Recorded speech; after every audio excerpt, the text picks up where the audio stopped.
안녕하십니까. 트레이더의 눈으로 시장을 바라보는 갤라호른입니다.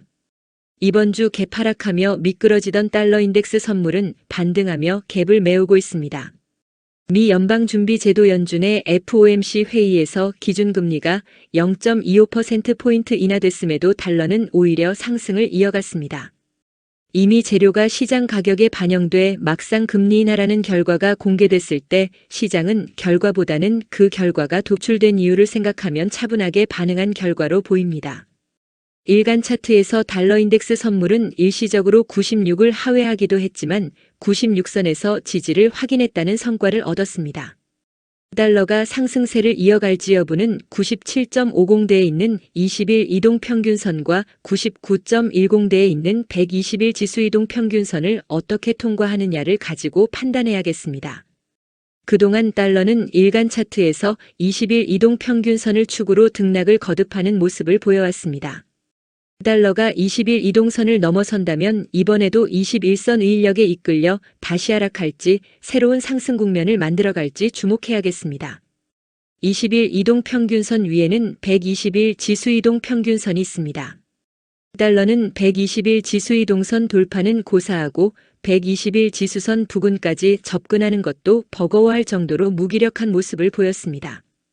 달러가 단숨에 상승 동력을 충전해서 강한 상승세를 보여줄 것이라 기대하기 어려운 만큼 달러는 상승세를 다음 주 초에도 이어가더라도 볼린저 밴드 상단과 120일 지수 이동 평균선에 막혀 하락세로 돌아설 것으로 예상됩니다.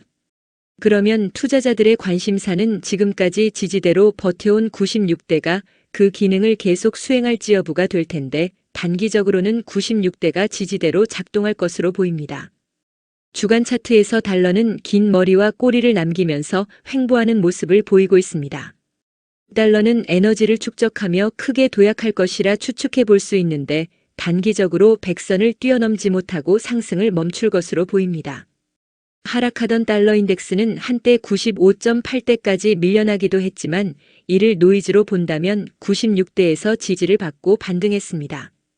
금리 인하를 기대해온 시장은 막상 연준이 금리를 인하하자 크게 환호하는 대신 경제 침체에 대한 경계감을 드러내는 모순적인 모습을 보인 것입니다. 때로는 종잡을 수 없는 변덕스러운 모습은 시장에서는 심심치 않게 볼 수 있습니다. 그 모습은 때로는 제 꾀에 제가 넘어가는 모습으로 나타날 때도 있습니다. 시장의 심리를 완벽히 이해하고 대처하기 힘들다면 시장의 움직임에 신중하게 대응해야겠습니다. 달러는 볼린저 밴드 상단을 따라 상승하고 있습니다. 120일 지수 이동 평균선이 96.469에 버티고 있어 이 지점을 뛰어넘을지에 관심을 가질 필요가 있을 것입니다. 다만 달러가 120일 지수 이동선을 단숨에 뛰어넘기 힘들 것으로 보여 달러는 96.7대와 97 사이까지 조정을 받으면서 다음 추세를 정할 것으로 보입니다. 지난주 신규 실업수당 청구 건수 감소로 달러는 오름세를 보였습니다. 현지 시간으로 18일 공개된 주간 신규 실업수당 청구 건수는 23만 1000건으로 시장 예상치 24만 1000건을 밑돌았습니다. ING는 이를 긍정적으로 평가하며 이 덕분에 달러는 강세를 보였다고 풀이했습니다. 미 연방준비제도 연준은 이번 주 16, 17일 FOMC 회의를 통해 트럼프 2기 행정부가 들어선 뒤 처음으로 기준금리를 0.25%포인트 인하했습니다. 지난해 12월 기준금리를 0.25%포인트 인하한 뒤 9개월 만에 인하입니다. 또 연준은 점도표를 통해 올해 2번 더 금리를 인하할 것임을 시사했습니다. 따라서 기준금리는 최대 4.5%에서 최대 4.25%로 조정됐습니다. 제롬 파월 연준 의장은 고용 하강 위험에 선제적 대응으로 금리를 인하한다고 밝혔습니다. 파월 의장은 올해 성장률 둔화와 실업률 상승, 인플레이션 반등 위험에도 불구하고 현 미국 경제 상황에 대해선 나쁘지 않다고 판단했습니다. 또 FOMC가 이번에 초점을 맞춘 것은 노동시장 리스크라고 설명하면서 트럼프 관세가 상품 가격 인상으로 이어지는 현상은 아직까지 미미하고 주로 중간 공급망에서 관세 비용이 흡수되고 있다고 분석했습니다. 이번 FOMC 회의에서 12명의 위원 가운데 11명이 0.25%포인트 인하에 찬성했고 1명은 0.5%포인트를 인하하는 비컷을 주장하며 0.25%포인트 인하에 반대했습니다.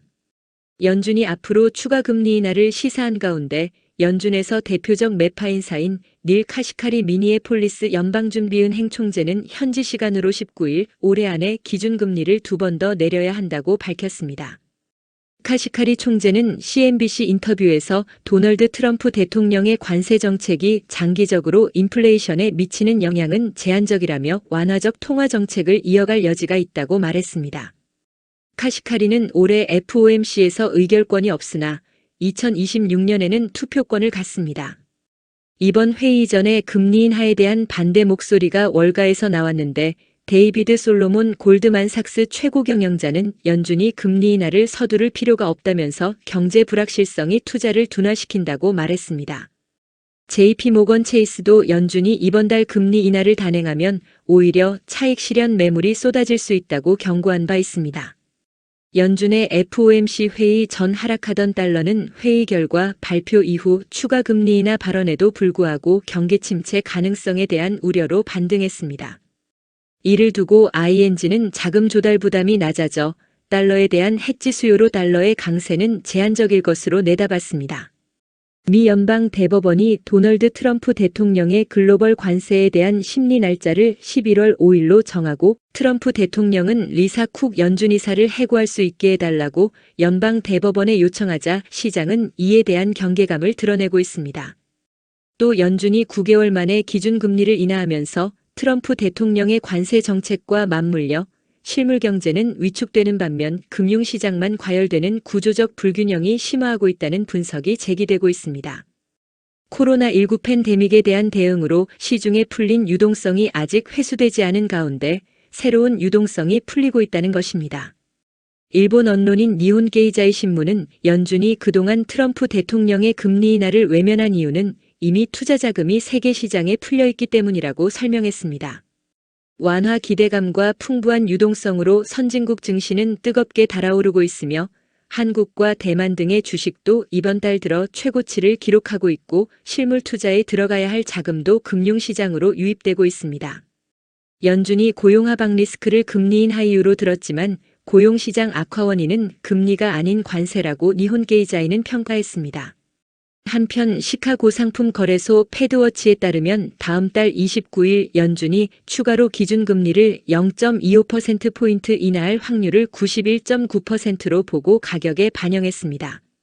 지난주에는 0.25%포인트 이상 인하할 가능성을 84%로 봤는데 파월 의장이 다음 달 금리 인하를 시사하면서 기준금리 인하에 대한 시장의 기대는 더 높아졌습니다.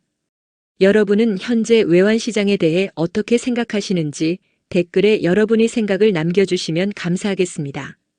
갤라호르는 트레이더의 눈으로 시장을 바라보며 투자자 여러분들이 시장에 대한 이해와 통찰력을 갖는 데 도움을 드리려고 노력하고 있습니다. 갤라호른에서 제공하는 보고서는 참고용으로만 활용해 주실 것을 말씀드리며 투자에 대한 책임은 전적으로 투자자 자신에게 있다는 점을 유념하시기 바랍니다. 도움이 되셨다면 구독과 좋아요 부탁드리겠습니다. 감사합니다.